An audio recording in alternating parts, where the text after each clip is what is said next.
After all, are we born good and society corrupts us, or are we born evil and society civilizes us? This is a question that has been repeatedly asked by many people, and most of them already have a ready answer. Some believe one thing, others another, but the issue is more complex than it seems. Because we are living in a time where the normalization of evil has become the rule. A rule imposed mainly by the state and the government in a silent but very visible way. And that's exactly what we're going to see in today's video. But first, subscribe to the channel and share the video with others. Click the notification bell and share it. And I'm serious, really share it on WhatsApp, Telegram, Twitter, Instagram, Facebook. Nobody uses Facebook anymore, but share it anyway. Maybe someone will see it because it helps the channel grow. This channel that's extremely small, extremely forgotten, living here in the obscurity of YouTube. It may seem like a small thing, but your support is more important than you think. My name is Guilherme Peta, and this is the channel World Geopolitics.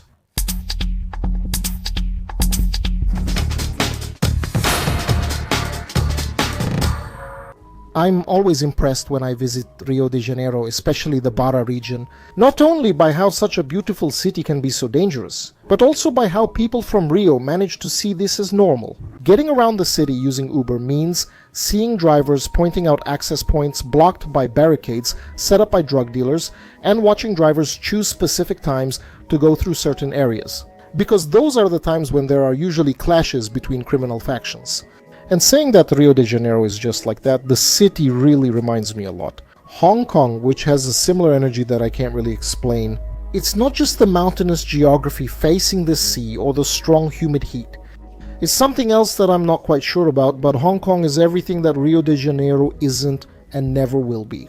From the 1940s to the 1990s, Hong Kong was among the world's most dangerous places. Slums, tenements, and triads dominated parts of the city. Systemic police and political corruption, kidnappings, bank and jewelry store robberies, and of course, a lot of drug trafficking. But a little before handing the city back to China, the English government, which had neglected the city for so long, began heavy reforms, not just with the urbanization of slums and demolition of tenements, but also with a heavy hand against corruption, through the Independent Commission Against Corruption, a specific anti-corruption agency, cleaning house, and also heavy attacks against organized crime, using special forces trained by the British Special Air Service to capture the big shots of these criminal factions. And also, of course, although more secretive and much less discussed, a sort of agreement between the Chinese government and the triads. But anyway, this made that corrupt, dirty, dangerous city become one of the cleanest, most organized, developed, and safest cities on the planet. A situation that became even more pronounced after the city returned to China, which definitely does not tolerate the root of the drug trafficking problem, which is the user. But Rio de Janeiro not only gets worse, it also has no prospects of improving this normalization. I'm really impressed by how you adapt to problems. Until I then start to remember the city of São Paulo. Not many know this, but my father literally kicked my mother and me out of the house when I was a child. We moved to the Retiro neighborhood in downtown São Paulo. This was in the early 90s at the time, a neighborhood known for its high concentration of Jews. There weren't as many Koreans yet, who would later make the neighborhood famous for its association with K-pop. The Cracolândia that today plagues certain neighborhoods in downtown São Paulo and the surrounding areas, including Bom Retiro, didn't exist back then. It wasn't yet the area now reminiscent of The Walking Dead, but it was already there. It was already a dangerous area, with robberies, murders, and drug distribution spots. It kept getting worse year after year, to the point where it became a real demilitarized zone surrounded by police forces.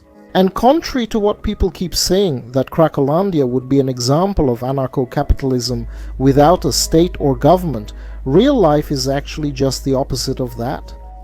No place in the city has more state presence than Cracolândia. And nowhere else in the city, and you need to keep this in mind, nowhere else in the city do you have such a concentration of civil guards, metropolitan officers, and military police, in addition to raids by civil police in palliative operations, which don't change anything. And also, the frequent and permanent presence of health agents, CRATOD staff, and social workers. in addition to frequent visits from judges, prosecutors, city council members, and even deputies to check if the police are not being abusive toward the addicts. So, nowhere else in the city of São Paulo is the presence of the state as strong, constant, and visible as it is in Cracolândia. The state is absolutely omnipresent.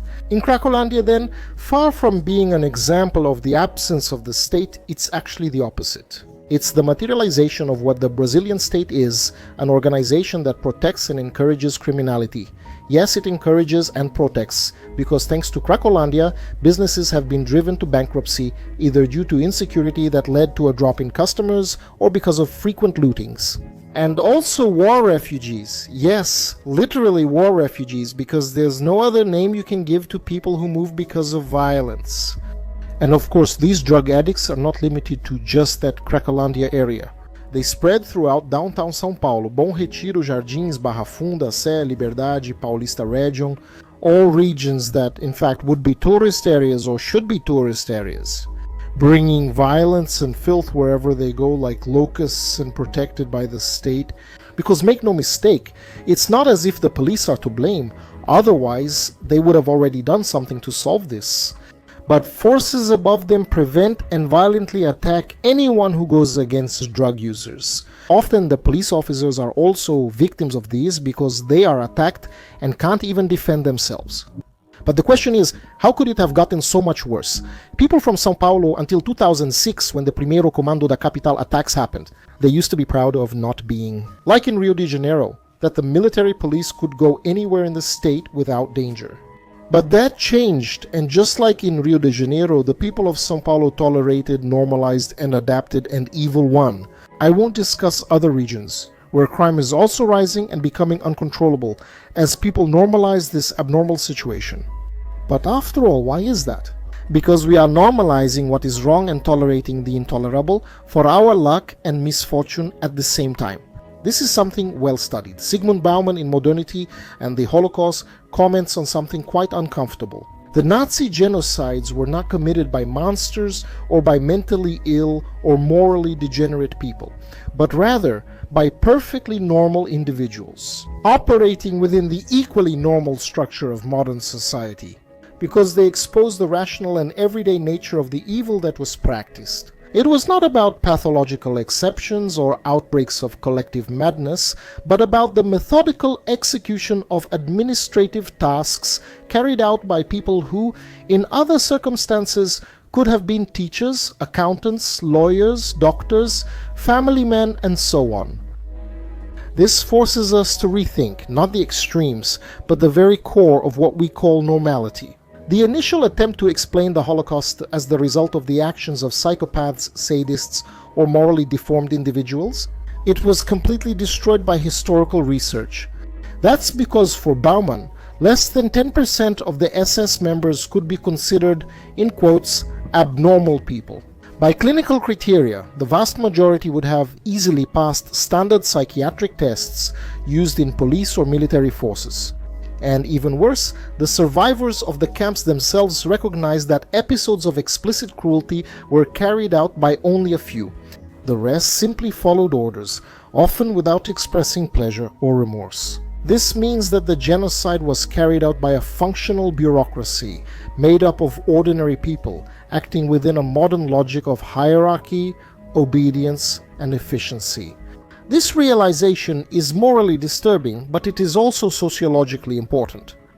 The institutions enabling the Holocaust were not inherently criminal or abnormal. They functioned based on modern rational principles. Task division, means-end separation, results focus, organizational anonymity. When you look closely, you realize that the horror emerged not from a breakdown of civilization, but from its regular functioning. The genocide was produced by a disciplined, efficient, and technically advanced society. That's where Bauman's true unease comes from. If modern normality is capable of producing an event like the Holocaust, then it is this abnormality that needs to be questioned. Identifying individual moral errors isn't enough. We must also reveal the rational patterns that enable what we might call evil. Blind obedience, the fragmentation of responsibility, technocracy, emotionally sterile. All of this creates an environment where atrocities can occur without anyone feeling personally responsible. It's as if the state system creates a moral shield, allowing each person to play their part without ever having to confront the collective outcome of their actions. Which also brings us to a very important point, which is doing evil in the name of good. People there in Cracolândia, often from other parts of the city, go there to do charity, bringing food and welfare to the drug users and also protesting against the presence of the police forces. The residents and shopkeepers of the area have already begged several times for them to stop doing this, because it only feeds the crowding and crime in the region.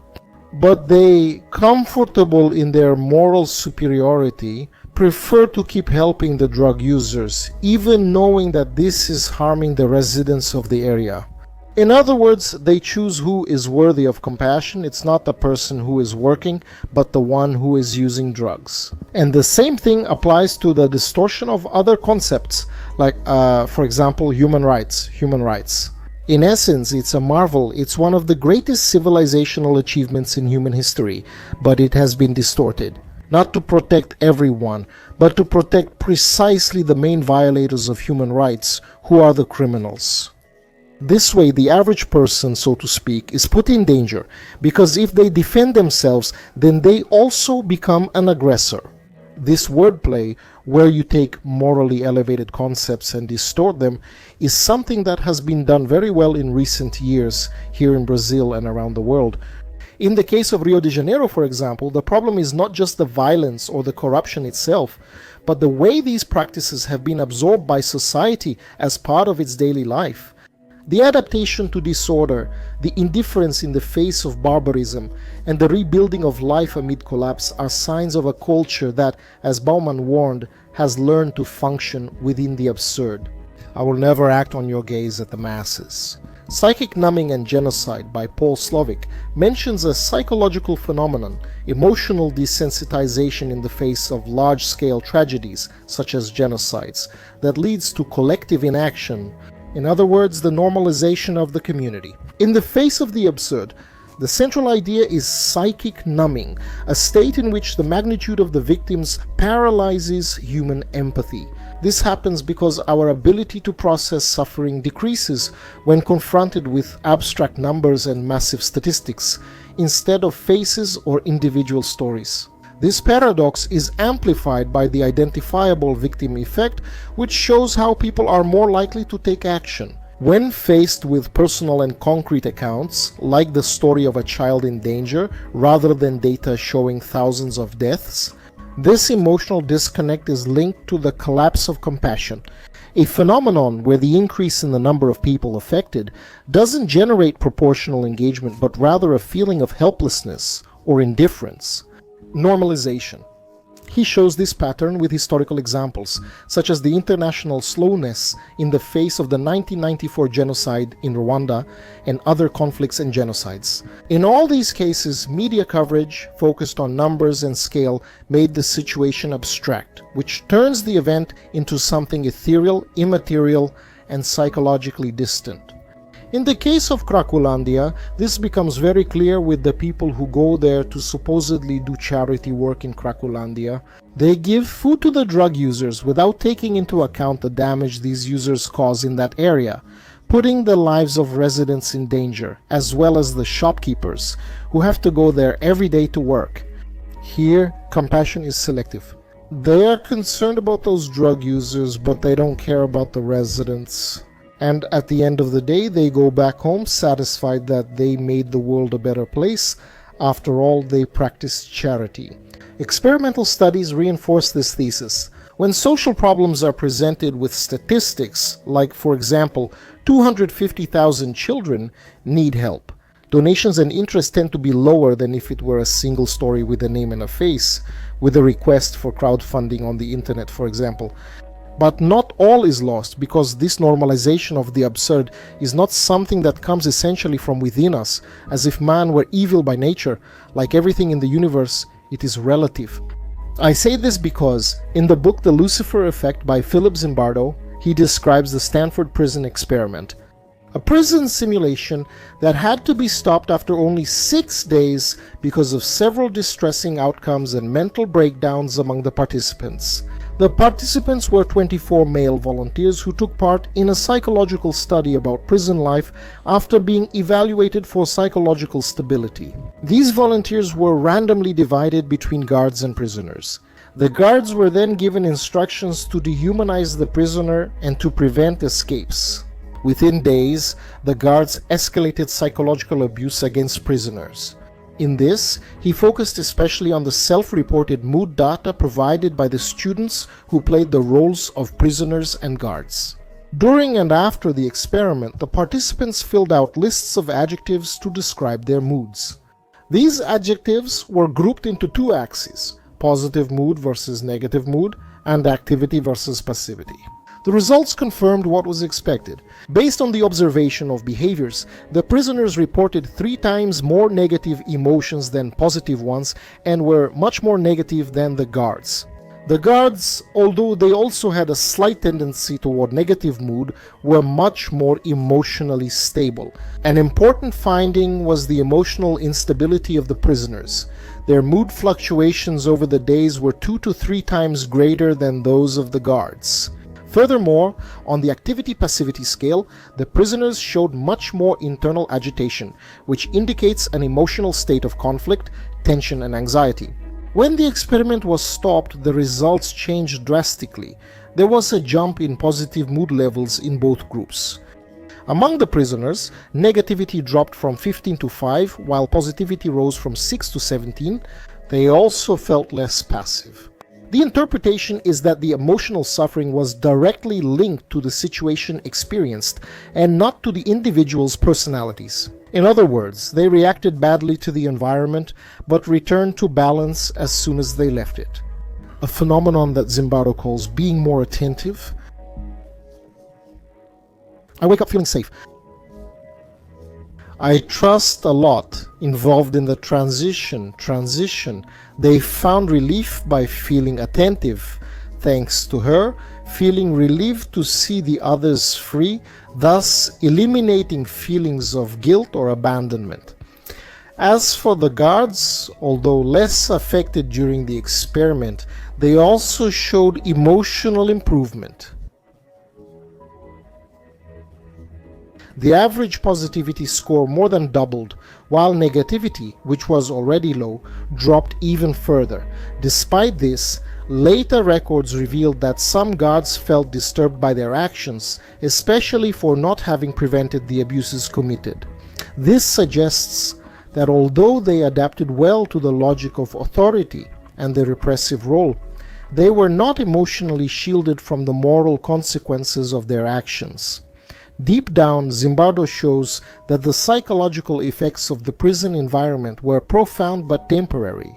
The return to normality indicates that those students were emotionally healthy and that the extreme behavior they displayed was a direct product of the social situation imposed on them, not individual deviations. The experiment then makes it very clear how structure and context can distort human behavior, even among ordinary and mentally stable people. This brings us to one of my favorite political scientists, James C. Scott. In the book Seeing Like a State, which is another one of those gut punches for those who think the problem is a lack of state, when in fact it's the excess of state, with too many laws, regulations, and centralizations that has caused the kind of chaos we're seeing, and that's hard to solve. He exposes exactly how the imposition of simplifying logics by the state, even with supposedly beneficial intentions, ends up producing disastrous side effects, including the normalization of the absurd. Scott argues that modern states, in the name of legibility and control, try to turn complex societies into schematic, legible systems, which is obviously impossible. By doing this, they erase local wisdom, reduce individual autonomy, and create conditions for social, economic, and cultural collapse. Planned cities that fail, like Brasilia, collectivization campaigns that cause famine, like in the Soviet Union, and communities displaced and impoverished by technically good bureaucratic decisions, far removed from local reality, are examples he cites.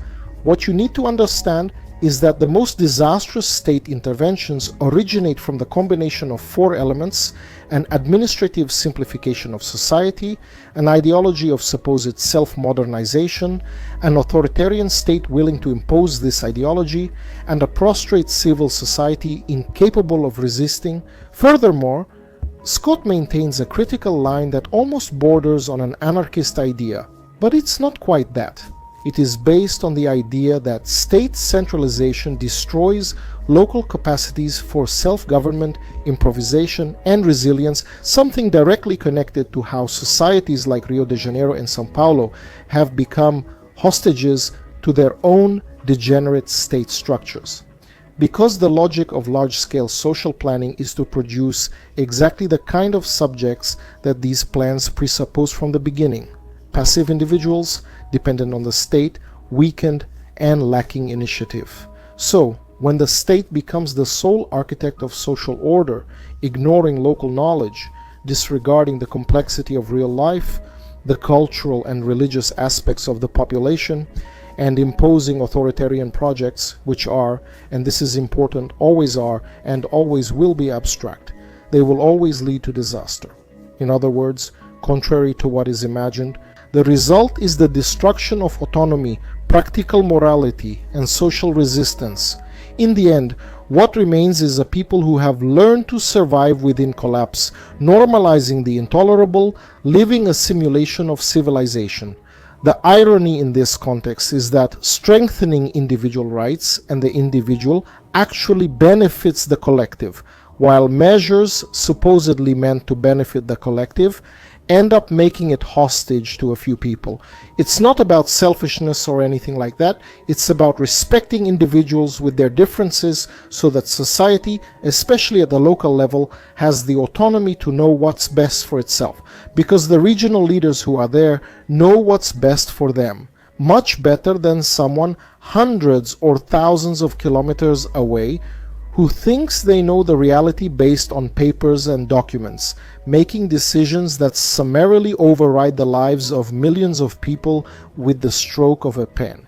That's why favelas or Cracolândias shouldn't be seen as failures of the state, as the most naive, clueless, or intellectually limited people think, but rather as successes of the power structure that dominates the state, which, through its bureaucratic officials, tries, with varying degrees of success, to create a terrain, a population with precisely those standardized characteristics, because that way they will be easier to monitor and count.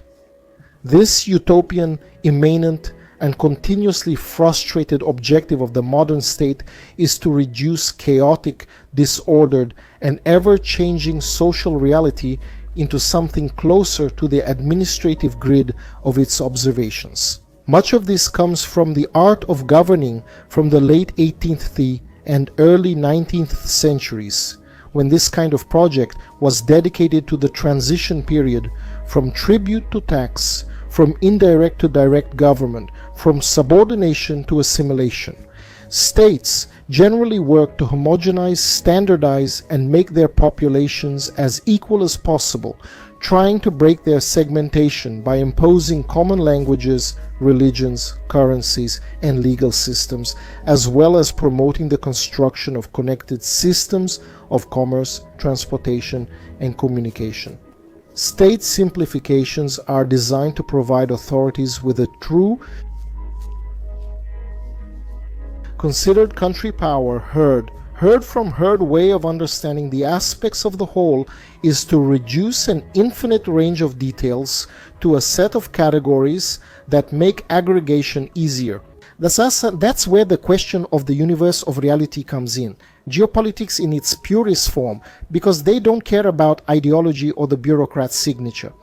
Attempts at standardization and systematization have always failed and will always fail, and that's where that saying comes in. The road to hell is paved with good intentions, although in this case we can't even talk about good intentions. Forced attempts to impose artificial issues by standardizing what is impossible to standardize, ignoring the infinite diversities and infinite combinations, will eventually lead civilization to collapse. This has happened before. We have historical examples. Collectivizations always lead to failure, as does the normalization of behaviors that would normally be considered wrong.